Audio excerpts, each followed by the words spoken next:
नमस्कार. सर्व विद्यार्थी पालकांचे स्वागत आहे. मी प्रोफेसर सुनील कांबळे आपले स्वागत करतो. तर जे ॲडव्हान्सची एक्झाम काल झालेली आहे 18 मेला आणि त्यानंतर विद्यार्थ्यांना वेध लागतं ते IIT ॲडमिशनचं. तर जे ॲडव्हान्सच्या स्कोरवर त्यांचं IITचं ॲडमिशन होत असतं. त्यासाठी आपण जे ॲडव्हान्सवर जे IIT कॉलेजेस आहेत तर IIT कॉलेजची आपण कट ऑफ सिरीज सुरू करत आहोत.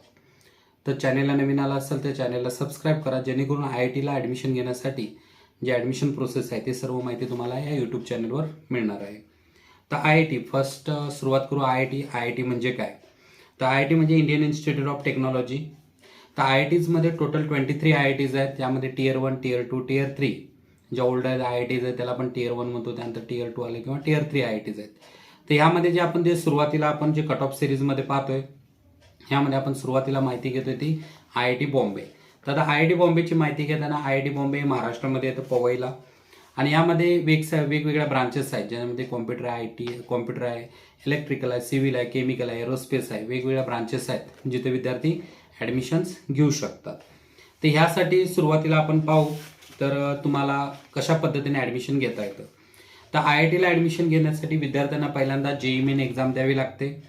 JEE मेन ही जवळपास 14 ते 15 लाख विद्यार्थी देत असतात आणि 14 ते 15 लाख विद्यार्थ्यांमधून जे सुरुवातीचे 2.5 लाख विद्यार्थी आहेत कॅटेगरी वाईज, ओपनचे वेगळे, SCचे वेगळे, STचे वेगळे, OBCचे वेगळे, PWDचे वेगळे, OBC NCL असेल, EWS असेल, प्रत्येक कॅटेगरीमधून थोडे थोडे विद्यार्थी सिलेक्ट करून त्यांच्या कॅटेगरी रिझर्वेशननुसार 2.5 लाख विद्यार्थी JEE ॲडव्हान्ससाठी क्वालिफाय केले जातात आणि हे क्वालिफाय केलेले विद्यार्थी फक्त JEE ॲडव्हान्स एक्झाम देऊ शकतात आणि JEE ॲडव्हान्सच्या एक्झामवरच तुमचं IITचं ॲडमिशन होत असतं. तर IITमध्ये 23 IITs आहेत आणि 23 IITsमध्ये आता आपण सुरुवातीला NRF रँकिंग 3 असलेला आपला IIT बॉम्बे महाराष्ट्रात जे आहे त्याची आपण माहिती घेणार आहोत. तर IITमध्ये ॲडमिशन घेण्यासाठी आपल्याला JEE मेन क्वालिफाय करून JEE मेनचं क्वालिफाय करून JEE ॲडव्हान्सच्या रँकवर ही ॲडमिशन प्रोसेस होत असते. तर जोसा ह्यामध्ये जे ॲडमिशन प्रोसेस होत असते ती जोसा काउन्सिलिंगच्या माध्यमातून ॲडमिशन प्रोसेस होत असते. आता यासाठी आपल्याला काय काय डॉक्युमेंट लागणार आहेत तर डॉक्युमेंटसाठी आपण लिस्ट पुस्तकामध्ये दिलेली आहे. त्यामध्ये पाहिलं तर तुम्हाला तुमचा लेटेस्ट फोटोग्राफ लागेल, त्यानंतर JEE तुमचं ॲडमिट कार्ड लागेल JEE मेनचं, त्याचबरोबर JEE ॲडव्हान्सचं ॲडमिट कार्ड, त्यानंतर क्लास 10चं मार्कशीट किंवा सर्टिफिकेट हे दोन्ही लागेल, ज्याच्यामध्ये तुमची बर्थ डेट आहे किंवा बर्थ सर्टिफिकेट असलं तरी सुद्धा चालतं. त्यानंतर क्लास 12चं मार्कशीट सर्टिफिकेट हे क्वालिफाय एक्झामिनेशनसाठी असतं, ज्याच्यामध्ये आपण स्टेट इलिजिबिलिटी प्रूफ जो असतो की तुम्ही कुठल्या स्टेटमधून 12th केले तर ह्यासाठी आपण जे 12चं मार्कशीट असतं ते आपण तिथं देत असतो. त्यानंतर JEE मेन JEE ॲडव्हान्सचं स्कोर कार्ड, त्यानंतर जे विद्यार्थी कॅटेगरीमधून आहेत जसे OBC NCL, general EWS, SC ST यांना जे काही डॉक्युमेंट्स आहेत ते सर्व सेंट्रलचं जे फॉर्मेशन आहे, सेंट्रलचं जे कास्ट सर्टिफिकेट फॉर्मॅट आहे तो तुम्हाला JEE ॲडव्हान्सच्या वेबसाईटवर मिळून जाईल किंवा आपण डिस्क्रिप्शनमध्ये सुद्धा दिलेलं आहे, त्या फॉर्मॅटमध्येच तुम्हाला लागणार आहे. त्याचबरोबर जे OBC NCL आणि EWS जे आहे, जनरल EWSचे जे विद्यार्थी आहेत यांचं जे सर्टिफिकेट आहे ते 1 एप्रिल 2024 नंतरचं आपल्याला लागणार आहे. त्यानंतर क्रॉस बँक चेक लागतो. आता ज्यावेळी जोसा काउन्सिलिंगमध्ये आपल्याला एखादी सीट मिळते तर सीटमध्ये 2024मध्ये जे विद्यार्थी SC STचे होते तर त्यांचे 17,500 रुपये घेतले होते सीट ॲक्सेप्टन्स फी आणि ओपन कॅटेगरीसाठी हे जी फी होती ही 35,000 होती. ही सीट ॲक्सेप्टन्स फ्री आहे, त्यानंतरच तुम्ही फ्रीज फ्लोट स्लाईड करू शकता. ही जी माहिती आपण संपूर्ण व्हिडिओमध्ये दिलेली आहे. त्यानंतर मेडिकल सर्टिफिकेट, इथे मेडिकल सर्टिफिकेट पुस्तकामध्ये दिलेलं आहे, त्याचबरोबर तुम्हाला डिस्क्रिप्शनमध्ये सुद्धा दिलेलं आहे, तिथूनही तुम्ही डाउनलोड करू शकता. त्यानंतर आयडेंटिटी प्रूफमध्ये आधार कार्ड असेल, पॅन कार्ड असेल, पासपोर्ट असेल किंवा बँक पासबुक असेल ते वापरू शकता. जे कॅन्डिडेट PWD मधून आहे त्यांना तुम्हाला PWDचे डॉक्युमेंट लागतील.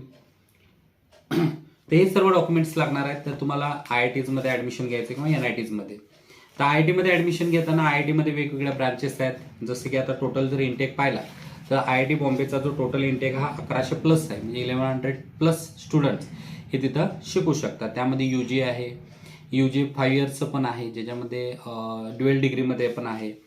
आता यामध्ये पाहिलं तर कॉम्प्युटर आहे, electrical, mechanical, civil, aerospace dual degree पण आहेत. त्याचबरोबर तुम्हाला JEE क्लास 12ची इलिजिबिलिटी, आता बरेच विद्यार्थी JEE मेन आणि JEE ॲडव्हान्सवर लक्ष देताना 12thवर दुर्लक्ष करतात आणि 12thवर दुर्लक्ष केल्यामुळं त्या विद्यार्थ्यांचा असा प्रॉब्लेम होतो की 12thला मार्क्स येत नाहीत आणि 12thची जी इलिजिबिलिटी आहे ती ओपन, EWS आणि OBC NCL ज्या विद्यार्थ्यांना त्यांना 75% मार्क लागत असतात आणि जे बाकी SC ST PWDच्या विद्यार्थ्यांना 65% किंवा टॉप 20% जे काय मार्क्स आहेत ते लागत असतात. याची जी संपूर्ण ॲडमिशन प्रोसेस ही जोसा काउन्सिलिंगच्या माध्यमातून होत असते आणि ज्या विद्यार्थ्यांना जोसा काउन्सिलिंग पेड काउन्सिलिंग जॉईन करायचं आहे तर ते आपल्याशी संपर्क साधू शकतात. आता त्यानंतर पाहू आपण की सीट मॅट्रिक्स तुम्हाला सांगितलं की 1100+ सीट्स आहेत तिथं. प्लेसमेंट, आता प्लेसमेंटमध्ये मॅक्झिमम जे IITs आहेत तिथं सर्व इंटरनॅशनल कंपनीज येत असतात. तर टेकमध्ये पाहिलं तर टेकमध्ये तुम्हाला गुगल आहे, मायक्रोसॉफ्ट आहे, ॲमेझॉन आहे, ॲडॉप आहे, उबेर आहे. ह्या ज्या इंटरनॅशनल कंपन्याज आहेत ह्या सर्व IIT बॉम्बेमध्ये येत असतात. फायनान्समध्ये गोल्डमॅन स्टॅक असेल, JP मॉर्गन असेल, ह्या सुद्धा कंपन्या येत असतात. कोर इंजिनिअरिंगमध्ये टाटा स्टील असेल, L&T असेल, ONGC असेल किंवा इस्रो असेल, ह्या सर्व कंपन्याच तिथं त्यासाठी येत असतात. आता हायेस्ट पॅकेज आणि ॲव्हरेज पॅकेज जर पाहिलं तर CSCचं जे हायेस्ट पॅकेज आहे 2024चं हे पाहिलं तर 3 करोड प्लस आहे आणि ॲव्हरेज पॅकेज आहे ते 25 ते 30 लाख रुपये पर ॲन्युअम आहे. तर इलेक्ट्रिकलला आहे, इलेक्ट्रिकलला 1 करोड प्लसचं हायेस्ट पॅकेज आहे आणि 18 ते 22 लाखाचं ॲव्हरेज पॅकेज आहे. आता इंटरनॅशनल प्लेसमेंट्स आहेत जसे की जपान आहे, युरोप आहे, अमेरिका आहे, येथील सुद्धा कंपन्या ज्या आहेत त्या IIT बॉम्बेमध्ये विद्यार्थ्यांचं प्लेसमेंट्स करत असतात. आता यानंतर पाहू की आपण जर कट ऑफ पाहिला तर IIT बॉम्बेमध्ये कॉम्प्युटर सायन्स, आता ह्याचा जो कट ऑफ आहे हा ऑल इंडिया कोटाच्या माध्यमातून घेतला जातो आणि हा JEE ॲडव्हान्सचा रँक असतो. आता यामध्ये पाहू आपण की आपण पुस्तकामध्ये याचा कट ऑफ दिलेला आहे.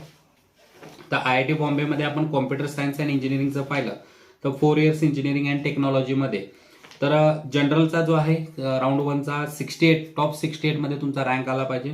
कॅटेगरी वाईज असते. त्यानंतर ओपन फिमेल ज्याला आपण सुपरन्युमरी सीट्स म्हणतो ते 421 आहे.